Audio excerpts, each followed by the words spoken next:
अब एक व्यक्ति कई घाटों से गुजरता है, यही सच है असल में, है ना। जैसे कि एक नदी होती है ना, उसी तरह एक व्यक्ति भी होता है। और ख़ास करके यदि आप एक विशेष स्थिति तक पीछे की जर्नी में पहुँचे हुए हैं, तो आगे आपकी वहीं से शुरुआत होगी। जैसे कृष्ण कहते हैं ना गीता में, अर्जुन ने पूछा था कृष्ण से कि हे माधव, जो लोग योग भ्रष्ट हो जाते हैं उनका क्या होता है। तो योग भ्रष्ट मतलब कि जो अपने योग को पूरा नहीं कर पाते हैं, क्योंकि ये एक जीवन की पूरी यात्रा नहीं है, ऐसा माना जाता है। और सच भी है, लेकिन ऐसा कोई भी कहता नहीं है, इसीलिए नहीं कहता आपको कि फिर आप शुरू ही नहीं करोगे जर्नी। तो अब मान लीजिए कि आप रोज़ 2 घंटे के लिए प्राणायाम करते हैं या चैंट करते हैं, कुछ भी करते हैं, तो 2 घंटे और आपने 20 साल किया मान लीजिए, तो 2 घंटे रोज़ यदि आप चैंट को टाइम दे रहे हैं या मेडिटेशन को दे रहे हैं या कुछ भी ऐसा कर रहे हैं, तो 2 घंटे का मतलब है, क्योंकि वो किसी कीमत पर दे रहे हैं ना। 2 घंटे किसी कीमत पर दे रहे हैं आप। या आप 2 घंटे आप रोज़ कोई सब्जेक्ट पढ़ो, तो 2 घंटे कोई लैंग्वेज पढ़ो, तो शायद 6 महीने में आप उसके एक्सपर्ट थोड़े हो जाएंगे, 2 साल में और एक्सपर्ट हो जाएंगे, 5 साल में शायद बहुत अच्छे हो जाएं जानकार। तो अब आपको भीतर की दुनिया में कुछ भी नहीं हो रहा है या थोड़ा बहुत होकर रह गया, आपकी यात्रा पूरी नहीं हुई, तो क्या वो मेहनत बेकार चली जाती है। तो अर्जुन को कृष्ण ने कहा गीता में कि नहीं अर्जुन, ऐसा नहीं है। जो लोग भी योग भ्रष्ट हो जाते हैं उनकी फिर से अगले जीवन में यात्रा वहीं से शुरू हो जाती है। वो ऐसी परिस्थितियां उनके जीवन में आसपास में आ जाती हैं, कोई व्यक्ति आ जाता है, कोई ऐसा गाइड मिल जाता है उनको, जो कि फिर से उनको शुरुआत वहाँ से करवा देता है। इसीलिए एक ही गाइड के पास, एक ही मार्गदर्शक के पास बहुत से लोग आते हैं, लेकिन शुरुआत सबकी अलग अलग होती है। ये सच्चाई है। हो भी नहीं सकती एक तरह की, एक ही टेक्निक भी दे दी जाए तब भी एक जैसी स्थिति नहीं होगी, चाहे जो भी हो जाए। तो मैंने अपने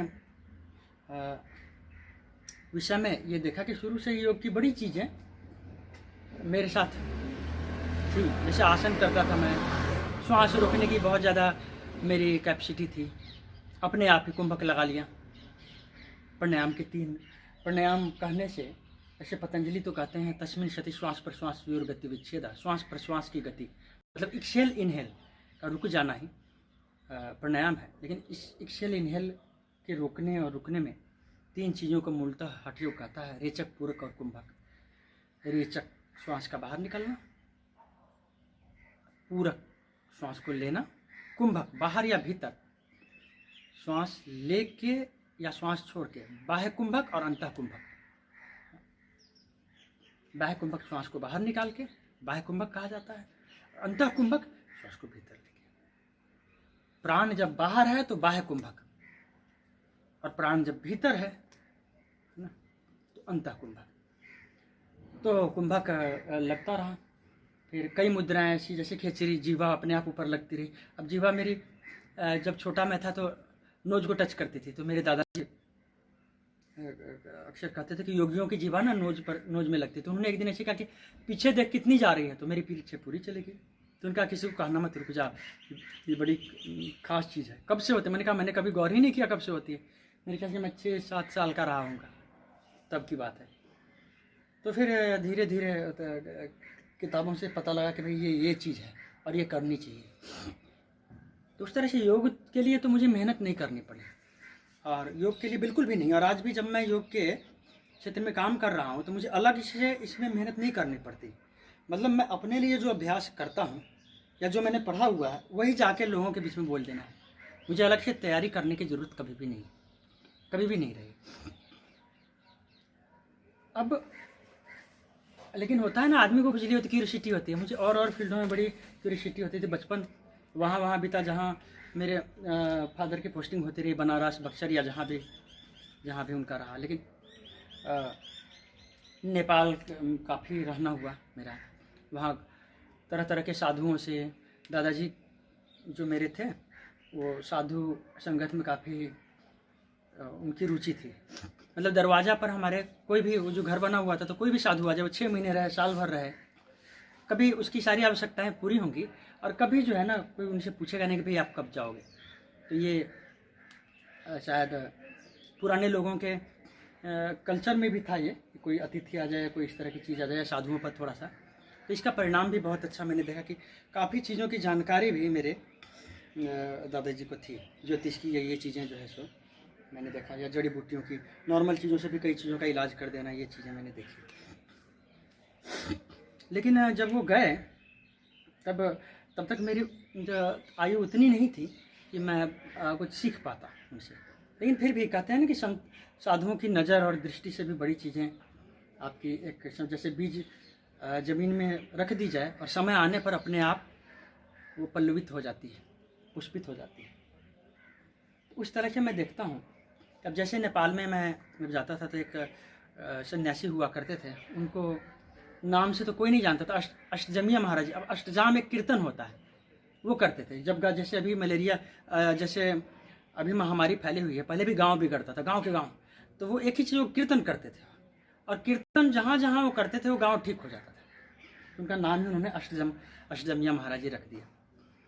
तो काफ़ी ज़मीनें थी उनको और अचानक उनके फादर की डेथ हुई तो वो छोड़ के घर चले गए और उसके बाद लौटे तो फिर 40 साल बाद। और जब 40 साल बाद लौटे तो उन्होंने अपने लिए कुछ भी नहीं बनाया, कोई मठ, कोई आश्रम नहीं, और छोटे से कद के थे और एक टाइम में कभी 4 आलू उबाल के खा लिए या एक गिलास दूध पी लिया, बस हो गया। वस्त्रों के नाम पर बस एक कमर में लपेटते थे उजला सा लुंगी की तरह और एक पकड़ बांधते थे ऊपर, छोटे छोटे बाल और ये दाढ़ी वगैरह। जब नेपाल नरेश श्रीपांच वीरेंद्र विक्रम जीवित थे तो अपने फैमिली के साथ पहुंचे थे, मेरे ख्याल से 1990 की बात है, 1991 की। उस समय 25 लाख रुपए।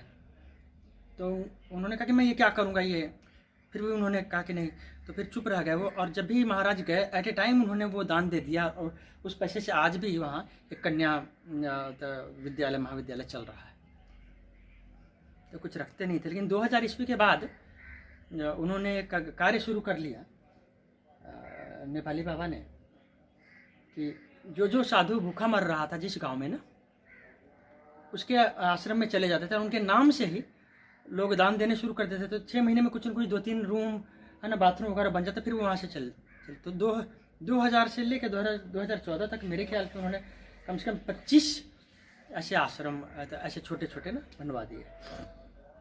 अच्छा, उनके चूँकि बहुत कम उम्र में साधु हो गए थे और साधु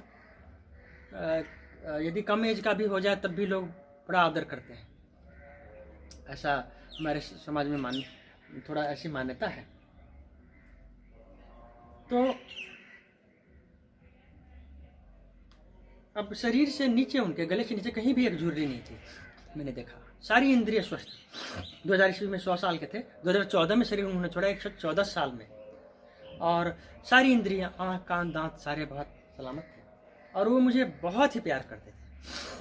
मतलब मैं जब भी कभी उधर जाता था तो सबसे पहले, जबकि बहुत कठिन होता था वहाँ जाना क्योंकि मुझे बस की यात्रा कभी शूट नहीं करती थी और वहाँ जाने के लिए 2-3 बार बसें बदलनी होती थी। तो जाते जाते ही मैं खाली पेट जाऊँ तो 5-6 बार 7 बार वॉमिटिंग होना और बीमार हो जाना। लेकिन फिर जाते ही सबसे पहले मैं ये पता लगाता था कि आजकल वो कहाँ है, किस गांव में है, और वहाँ जाके और फिर उनके दर्शन करना।